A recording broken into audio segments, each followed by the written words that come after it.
নাহিদ ইসলামের নামে কি দুর্নীতির অভিযোগ উঠেছে, নাহিদ ইসলাম কোথায় দুর্নীতি করেছেন? মাননীয় স্পিকার, আমি সেই প্রমাণ ওনাদের কাছে চাচ্ছি। আমার বয়স 28, আজকে আমার জন্মদিন।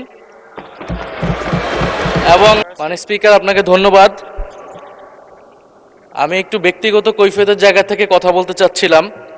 আমাদের মাননীয় সংসদ সদস্য ওনার বক্তব্যে বললেন অন্তর্বর্তী সরকারের সময় দুর্নীতির অভিযোগ, এবং এই সময় এই জায়গায় তো অন্তর্বর্তী সরকারের আমি ছিলাম, কিছু সময়ের জন্য উপদেষ্টার দায়িত্বে ছিলাম, আরও দুই একজন ছিলেন, আমাদের মাননীয় এখন বর্তমান পররাষ্ট্রমন্ত্রীও ছিলেন, অ্যাটর্নি জেনারেল ছিলেন।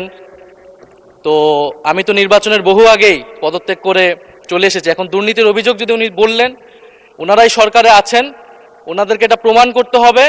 এটার প্রমাণ জাতীয় সংসদে যেহেতু বলেছে, ওনাদেরকে এই প্রমাণ দিতে হবে নাহিদ ইসলামের নামে কি দুর্নীতির অভিযোগ উঠেছে, নাহিদ ইসলাম কোথায় দুর্নীতি করেছেন। মাননীয় স্পিকার, আমি সেই প্রমাণ ওনাদের কাছে চাচ্ছি।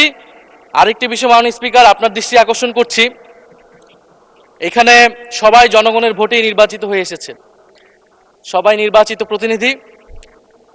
হ্যাঁ, আমার বয়স 28, আজকে আমার জন্মদিন,